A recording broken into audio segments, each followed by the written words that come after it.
सभी को राम राम। मैं ऋषिका आज आप लोगों के सामने एक कहानी लेकर आई हूँ। कहानी का नाम है अधूरी कहानियाँ। नेहा होटल की बालकनी में बैठकर चाय का पहला घूंट भर ही रही थी कि उसकी नजर अचानक बगल वाले कमरे की बालकनी में खड़े व्यक्ति पर ठहर गई। उसकी कद काठी चेहरा बदन और हाव भाव से अनुराग की याद दिला रहे थे। वह कुछ पलों तक असमंजस में रही, फिर खुद को समझाने लगी कि यह महज एक संयोग हो सकता है। लेकिन तभी वह व्यक्ति पलटा और दोनों की नजरें टकरा गई। अरे अनुराग, तुम यहाँ कैसे? नेहा के मुंह से अचानक शब्द निकल पड़े। अनुराग भी हैरान था। उसे अपनी आंखों पर विश्वास नहीं हो रहा था कि 30 साल बाद नेहा अचानक उसके सामने होगी। दोनों कुछ देर तक अपलक एक दूसरे को देखते रहे, जैसे वक्त कुछ पलों के लिए ठहर गया हो। नैनीताल की ठंडी हवाएं और शांत झील के किनारे यह संयोग किसी पुराने अधूरे सपने की तरह लग रहा था। नेहा, इतने सभी तुम वैसी ही सुंदर लग रही हो, अनुराग ने हल्की मुस्कान के साथ कहा। अनुराग, मेरे पति आकाश भी यही कहते हैं। नेहा हंसते हुए बोली, तुम भी वैसे ही स्मार्ट और डायनेमिक लग रहे हो। लगता है कोई बड़े अफसर बन गए हो। ठीक पहचाना, अनुराग ने बताया। मैं लखनऊ में DIG के पद पर हूँ। हल्द्वानी किसी काम से आया था। सोचा नैनीताल घूम लूं। लेकिन तुम यहाँ कैसे?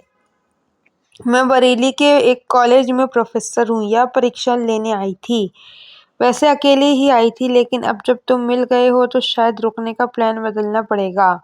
अनुराग हल्का सा मुस्कुराया और बोला, नेहा, जिंदगी के प्लान तो वह वक्त के साथ वैसे भी बदल जाते हैं। कुछ पलों की खामोशी के बाद नेहा ने कहा, अनुराग, तुमने कभी सोचा कि पापा ने अचानक मेरी पढ़ाई छुड़वाकर मुझे बरेली क्यों भेज दिया था? नेहा, यही सवाल मुझे सालों से परेशान कर रहा था। अनुराग का चेहरा गंभीर हो गया। पापा नहीं चाहते थे कि पढ़ाई के दौरान मैं प्रेम में पड़ूं। नेहा ने सच बताया। उन्होंने मुझे MSc और PhD करवाई और फिर मेरी शादी कर दी। अब तुम्हारे कितने बच्चे हैं? अनुराग ने पूछा। 2 बेटे हैं। बड़ा बेटा इंग्लैंड में डॉक्टर है और दूसरा अमेरिका में इंजीनियर। मेरे भी 2 बेटे हैं। यह IAS अधिकारी है और दूसरा एम्स में डॉक्टर। अब घर में सिर्फ मैं और अंशिका रहते हैं। अनुराग कुछ देर नेहा को अपलक देखता रहा। ऐसे क्या देख रहे हो अनुराग? नेहा मुस्कुराई। नेहा, हमारा प्रेम कभी खत्म नहीं हुआ, बस यह हृदय है कि अक्षण से मुक्त हो गया। सच अनुराग, प्रेम लोभ और मोह से परे होता है। बातों का सिलसिला फिर से चल पड़ा। अनुराग ने होटल में चाय मंगवाई तो नेहा ने अपने साथ लाई मठरियाँ निकाली। बीते पलों की यादें ताज़ा होने लगी। अब फ्लैट पर चलें?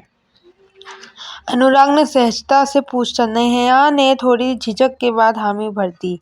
चलते चलते दोनों अपने कॉलेज के दिनों की याद में खो गए। नेहा, यादें? तुम झील में गिर गई थी? और नेहा मुस्कुराई। हाँ, और तुमने मुझे बचाने के लिए ठंडे पानी में छलांग लगा दी थी, लेकिन मैं ही डूबने लगा था और लाइफ गार्ड ने हमें बचाया था। अनुराग ठहाका लगाकर हंसा। दोनों एक दूसरे के साथ बिताए पलों को याद कर रहे थे। वक्त ने बहुत कुछ बदल दिया था, लेकिन उनके बीच की भावनाएं अभी भी वैसी ही थी, निस्वार्थ, शुद्ध और गहरी। अगर यह कहानी आपको भी सच्चे प्रेम और जीवन के फैसलों के बारे में सोचने पर मजबूर करती है तो इसे शेयर करें। कुछ कहानियाँ अधूरी होकर भी पूरी होती है। आप चाहे किसी भी समाज से हो, अगर आप अपने समाज के किसी उभरते हुए व्यक्ति से जलते हो या उसकी निंदा करते हो तो आप निश्चित रूप से उस समाज के लिए कलंक हो। जय जय श्री राम। जय हिंद। सदैव प्रसन्न रहिए। जो प्राप्त है वही पर्याप्त है। धन्यवाद। जय हो, सदा विजय हो।